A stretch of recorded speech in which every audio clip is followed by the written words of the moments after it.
Right, good morning all. I'm going to start in a timely fashion because it's going to be such an interesting morning that we'd like to have as much time as possible for questions, discussion and conversation.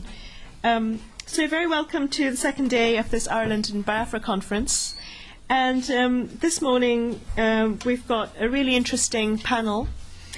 Kevin O'Sullivan is going to start our conversation this morning, and Kevin is IRCHSS postdoctoral researcher at UCD, and his topic of research is post-colonial humanitarianism in Ireland, and post-colonial humanitarian consciousness in Ireland, maybe you could say. And he's currently working on a book which is coming out of his PhD on Ireland, Africa, and the End of Empire, which should be published next year by Manchester University Press. So Kevin is going to talk for about 20 or so minutes, just to give us an introduction to the birth of international humanitarianism in Ireland and the birth of international non-governmental organizations, just to give us a sort of context. And then he's going to invite our other two guests, John and Kay O'Loughlin Kennedy, who were the founders of Concern, into a conversation with him. So Kevin's going to talk for about 20 minutes. We're going to have about 20 minutes of interview discussion, and then hopefully we should have about 20 minutes to widen our conversation and for you to join in the discussion. So I hope I shan't really have to say any more after this. But let's just welcome the panel this morning. It's really nice to be here, and having worked on Ireland and Biafra, it's 2 chapters of this book. There's 2 books in there, by the way, in all that research that Sue was talking about, so one will have to be finished before the other one's finished, just in case it gets confusing. It was really nice to hear that Fiona was working on such a bigger project on Ireland and Biafra, because it really is such a striking story, as I think we heard the whole day yesterday, that it really needs to be told. And I mean, you have a bestseller nearly, Fiona, I think, there. Just call it Ireland and Biafra and it would fly off the shelves. But having been through a lot of the material as well in Ireland and Britain, I mean, I can really empathise with the amount of stuff that's there. That's the bit of a problem, sorry. I just want to talk a little bit about humanitarianism in the late 1960s, and particularly NGOs, just to kind of set up what John and Kay are going to talk about. I won't go too much into detail about Africa Concern, because I think it's better to let them speak to you about their reminiscences. But I just want to give you an overview of aid in Ireland and aid internationally in the late 1960s, and where Biafra fits in that, which is my kind of interest for both projects actually kind of crosses over. I like this quote from Alex de Waal, who wrote a book which some of you might have seen called Famine Crimes in about 1997. And he said that Biafra is both NGO totem and taboo. And I like that because you get the 2 sides of the Biafra story. Because it really was a defining event for NGOs. I mean, before then, emergency relief was dominated by governments, by the UN, and particularly by the International Red Cross. But the logistics of the relief operation, which we got a hint of yesterday, particularly in the Ryark film, really, I think, and the attention it generated through the media, which we also got a sense of yesterday afternoon, brought it into the public eye and elevated NGOs, I think, in the eyes of the international aid community. And it also gave them an added legitimacy that they could do this, and that this was a form of action that was quite valid, and that it didn't need governments or UN agencies. But I also think, and this is quite important, I think maybe we just touched on it a little bit yesterday, there's also quite a number of ethical issues that surround NGOs and Biafra and the relief effort. The politics of aid is quite important, and the idea of neutrality and how you deal with that. And also the use of starvation as a tool of war, I think, is quite an important issue surrounding Biafra. And maybe it would be interesting to go into that a little bit more on both sides, as propaganda or as an actual weapon of war. And I know the Geneva Conventions didn't change until, I think, 1977, where they outlawed the use of starvation as a tool of war. So I just think there's some interesting turning points there. And also I think that from that experience, the NGOs were left with a lot of questions and a lot of directions that still haven't really been resolved. You can see a lot of them recurred in Somalia, maybe, and also in Rwanda, and right the way up to today, where you have this long-term impact of Biafra on aid giving, and particularly on NGOs.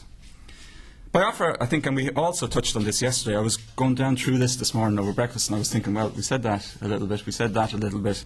But I just want to bring some of the thoughts together. It came really, I think, at quite an important time, because it came after decolonisation, the main part of decolonisation. I know Portuguese Africa, and you still have South Africa.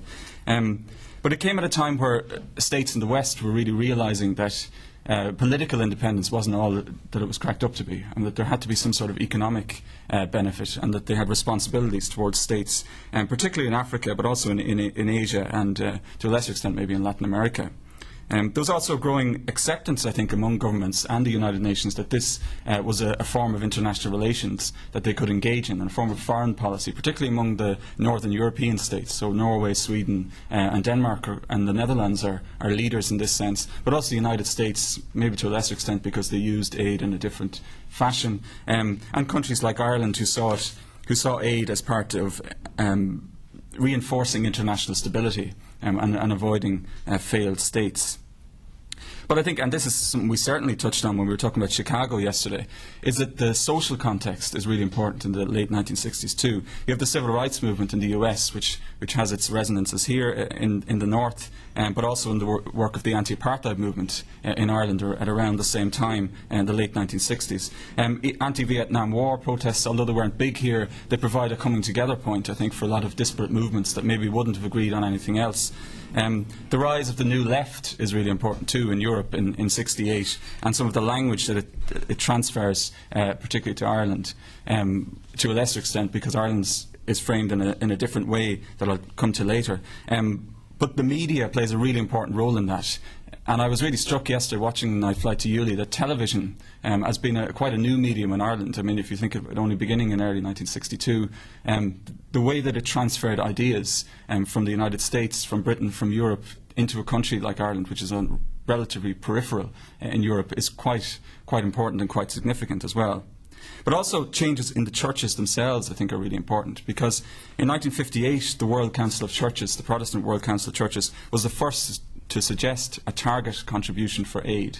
So they were the first to come up with this. It was actually 1% of GNP for aid at that time.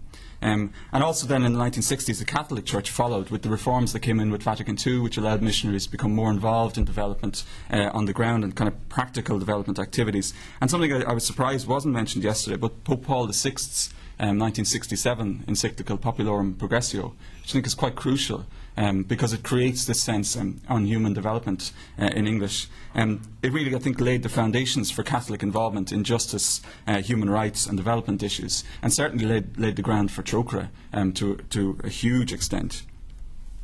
So basically my point is that Ireland wasn't insulated from all these changes, and that they have quite a huge impact on events here, and Africa Concern is certainly part of that. Because if you actually look at the graph, which I think a woman called Colette Chabot has actually graphed formation of NGOs across the 20th century, you'll see this spike in the late 1960s, early 1970s. And I think Concern forms very much part of that. So it's not just an Irish thing, it's part of a much broader arc of people doing something and this kind of people-to-people aid, and I think that's very, very important. And also at another level, the Irish government was quite influenced by it.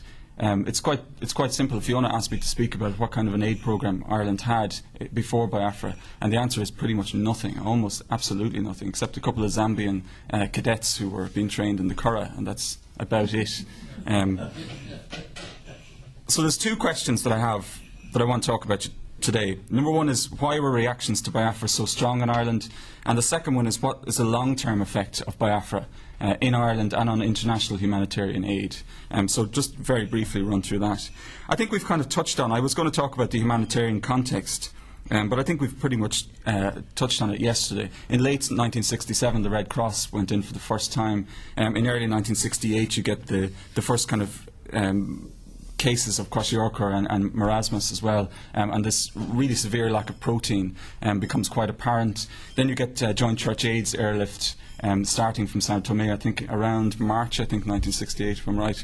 And then in the summer of 1968, Kieran's piece in March in the Sunday Independent, but I think maybe it was the news broadcast by ITV, I think in June 1968, that made such a huge impact and really blew the whole thing open in the West in general, because you had this real visual immediacy. I think that Angus Finucane once wrote about it like that, this brought people in West Africa into middle-class living rooms for the very first time. And we talked yesterday about the movement of those pictures in Night Flight to Uli, and I think that was quite significant, that it wasn't just a static image, that now you had something to really relate to. It was actual movement, and you could feel the humanity of that. And I think that certainly shouldn't be underestimated. Probably that publicity made operations simultaneously easier and I think more difficult for the relief agencies, because the Biafrans, and you can knock me down on this if you like, but I think the Biafrans used the relief effort or the starvation as a tool of propaganda. I mean, whether that's right or wrong, because it was happening, is another question, but it was certainly used in that way. And the Nigerians certainly used it, particularly there's some classic quotes from Adekunle, the Black Scorpion, who talked about how he would use starvation as a weapon of war and not surrender, or not let any food through until there was a surrender. And I think it's quite an important issue, because it raises issues for NGOs about how you act in that kind of an environment, and whether you're playing a part in reinforcing that sort of system by even bringing relief in the first place. And I'm really just throwing that out as an issue for discussion more than making a judgment on it now. The massive response that you got to Biafra then, which again was shown in the film last night, was really something quite new to Ireland. The Red Cross was formed in 1939, but it was linked to the Department of Defence, so it was very much institutional. It had aid programmes in post-war France and also in India just after the Second World War, but it really, I don't think, had any groundswell of support or any sort of energy that Concern maybe later created, and Trócaire, Goal and other organisations. The FAO's Freedom from Hunger campaign, which began in Ireland in 1960 and was taken over by the Red Cross at that stage, and Goethe was created in 1965 as a new body to deal with that. But Goethe never got off the ground, I don't think, either, because the Freedom from Hunger campaign's aim was long-term development, so agricultural development in particular. But that's very hard to sell to the public, I think, as an NGO. I mean, it's much easier to sell, we'll give you this food and you can eat it right now, rather than say, we'll give you these tools and 20 years down the line things will be much better. So Goethe, I think, never really came off the ground. But there's one really important precursor that I think helped fuel public interest in Biafra, and it's quite an obvious one: the missionaries.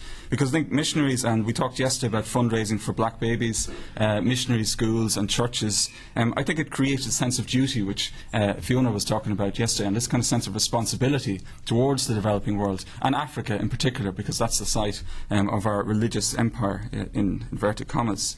From the early 1960s as well, and I know Kay and John were involved in this, in Viatoris Christi, which I think is quite an important organisation, because it gave lay Irish people, particularly graduates, so engineers and people like that, a chance to go and work in the developing world. And it created that link between volunteerism, the missionaries, but also this new sense that people were capable of doing something like the American Peace Corps or other kind of activities in North America and in Scandinavia. It's a little bit similar, but it's framed in a particularly Irish context, because it comes within that dialogue of kind of Christianity and Catholicism and the missionary lineage. But in international terms, there's little new in this, really. If you think of Oxfam, which was formed in 1942 as the Oxford Council for Famine Relief, the Quakers had quite a strong influence on Oxfam. In Canada, I was looking at a list of NGOs recently for something else that I was writing, but you have the Mennonite Central Committee, the Lutheran World Relief, World Vision Canada, the Catholic Organisation for Development and Peace. In Britain, you had CAFOD as well. Government aid programmes also followed missionaries. Sweden's, which is one of the strongest ones even to this day, its first bilateral aid, so country-to-country aid, was to Pakistan and Ethiopia in the 1950s, where there just happened to be a lot of Swedish Lutheran missionaries. So aid always nearly follows in that pattern. But I think that the strength in the Irish case is the connection between Irish identity and who Irish people are, and this kind of religious empire and missionary endeavour, and then it's linked to emergency relief in Biafra. And I think that's one of the strongest elements of it. I mean, it obviously helps that Irish priests and nuns were so involved in the relief effort and so visible that we talked about yesterday. That was a really strong image I think it created here. I'm going to skip over a bit about Africa Concern's birth in March 1968 because I think we might get a better sense of it from John and Kay. But really things changed, I think, in June when Bishop Joseph Whelan, who again we saw on the film yesterday, and the Anglican Bishop of Oweri as well, George Cocken, came to Dublin in late June and set up or launched the joint Biafra famine appeal, which Africa Concern was integrally involved in. And just one thing that I wanted to pick up on what Fiona was saying yesterday, it's a quote from Bishop Whelan at the press conference when they launched the joint Biafra famine appeal. Whelan said that Biafra was quite similar to Ireland, he claimed, in its history. And he said that there's one final and terrible likeness. I'm quoting from him: Biafra is in the grip of a great hunger. And of course that phrase, great hunger, means a lot to Irish people in the 1960s. Not maybe because of the strength of this kind of missionary, famine folklore, because I'm not a great believer in that. But I think because Cecil Woodham Smith's book had come out in 1962 called The Great Hunger, and Seamus Heaney himself has admitted that his poems on the famine were based on what he'd read in that book. So I think that book maybe revived a sense of this kind of past and created this effort around it. And it also provided NGOs with a very convenient language to connect with people. So if you link it like that through your history. How long have I got? About 6 or 7 minutes? 5 minutes. Perfect. 6 minutes. Concerns tactics, I think we might talk about a little bit later as well. But I think the most important thing was its bottom-up structure. So, as I said, Goethe was actually linked to the Department of Agriculture. So it had agriculture representation on it. So it wasn't really a people's organisation in the same sense. The Red Cross, the same, but it's linked to the Department of Defence. Whereas I think Africa Concern's biggest difference was that it came from the bottom and it came from within society, and it created this groundswell that bypassed those levels of bureaucracy and just had this direct link from people to people, which I know is a phrase that they used throughout their history.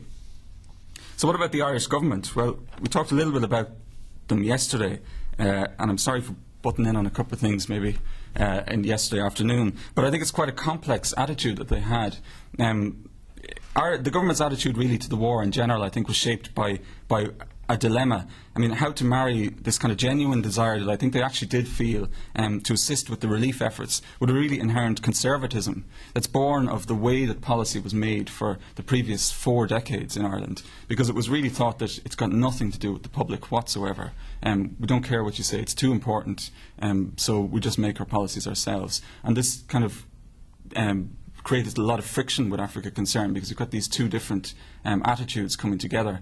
The reason that they recognised or failed to recognise Biafra was probably based not only on the desire to protect the missionaries all over Nigeria, and the desire not to want to be seen to support the Biafran cause explicitly, but also if you look at everybody else who supported them. The Scandinavians supported the federal government. Everybody, bar 4 states in the world, Haiti maybe, the French supported them but never actually recognised them. Same with the Israelis, the South Africans.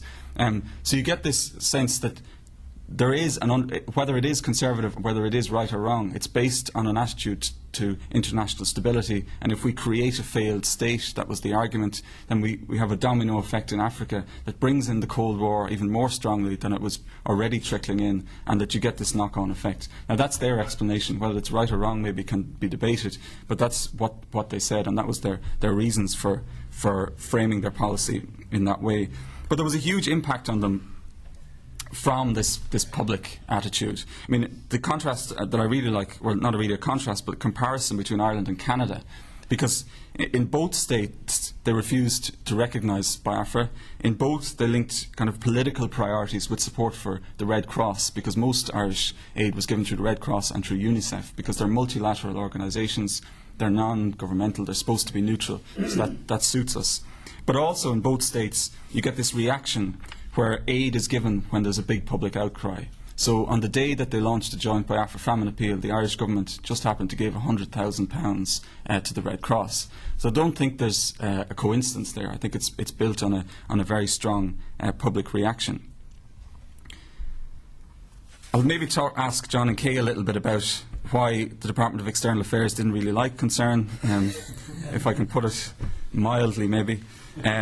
But the lesson that really came from this period, I think, and Concern is part of it, but also the anti-apartheid movement is part of it, is that no longer could the Irish government make policy without consulting the public, and that you had this movement from within, from the Northern Ireland civil rights movement, but also from the anti-apartheid movement, that people were connecting with the outside world, and that media was breaking down the boundaries, but also that students maybe going to the United States, I think that might play a part in it too, and going to Europe and bringing ideas back.